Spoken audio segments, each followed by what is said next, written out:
Awesome, thanks guys. Left my suit at home if you guys don't mind.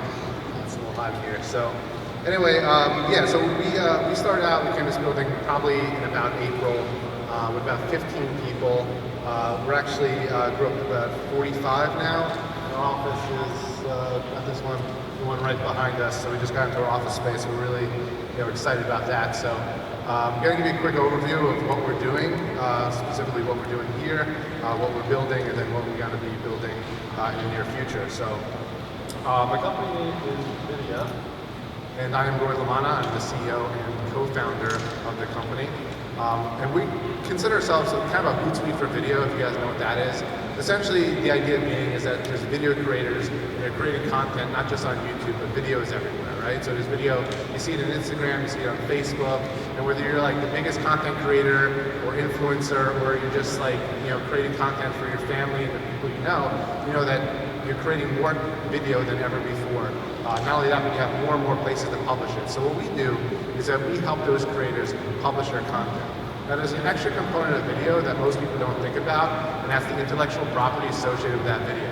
So if you guys are familiar with things like Chewbacca Mom or like some of these viral videos, like one of the people we're working right now is this, she's called the Catch Me Outside girl.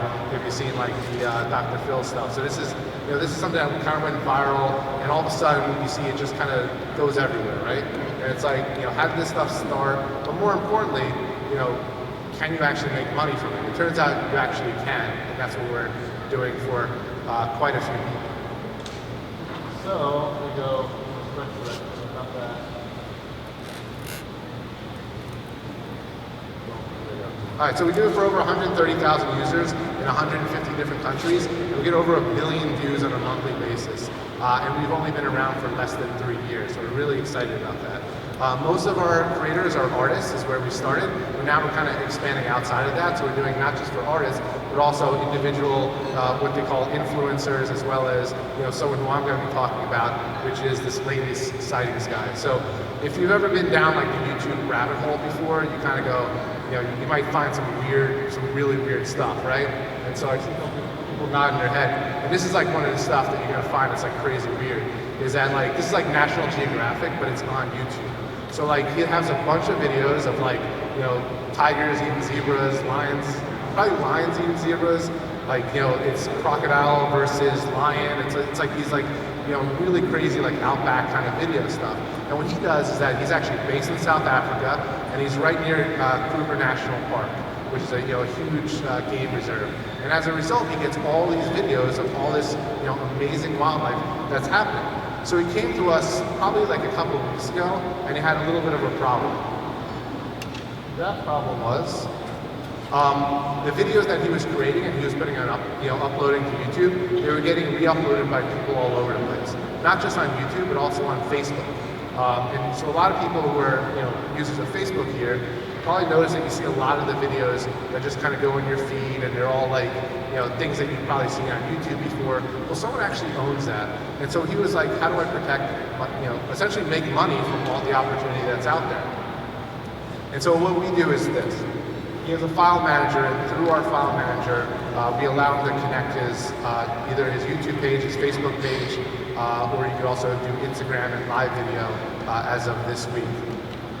When he imports the video, he can see all of his videos pop up, and then he can actually select each one or select all of them. He then asserts his rights. So you might say, I own the video, I own the audio, I own both, I own it in these territories. And then we say, okay, now we're going to enable YouTube Sync. So what YouTube Sync is all your future content. So as you upload to YouTube, it actually says, apply these ownerships to any future videos that I upload to my YouTube channel.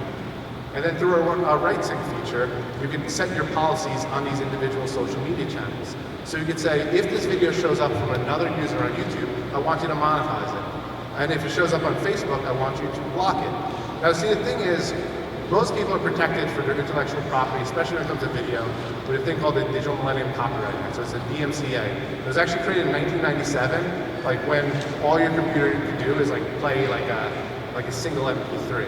It didn't take into account video, and especially didn't take into account the idea that people would make money off of video. And so the problem is, when you're infringing on someone's copyrights, it's no longer kind of like no harm, no foul kind of thing.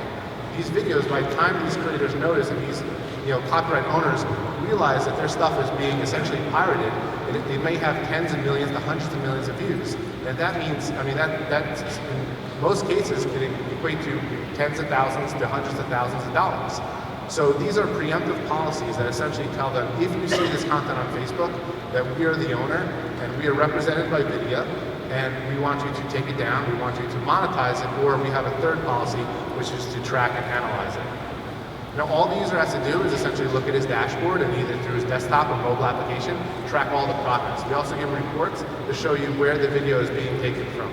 So if you're doing, we do Juju on a Beat is like one of our users, right? And so that's something where it's like a viral phenomenon. All of a sudden, you have all these people from all over the world, celebrities and people in their bedroom dancing to it. And that's essentially licensing our content, and we're making claims on each one of those individual instances on all the major social media channels. Anyway, so we're really excited that NJTC invited us here so we can kind of tell you what we're doing, and we're a proud New Jersey tech company, and if anyone has any questions, we will be right over there. Thank you.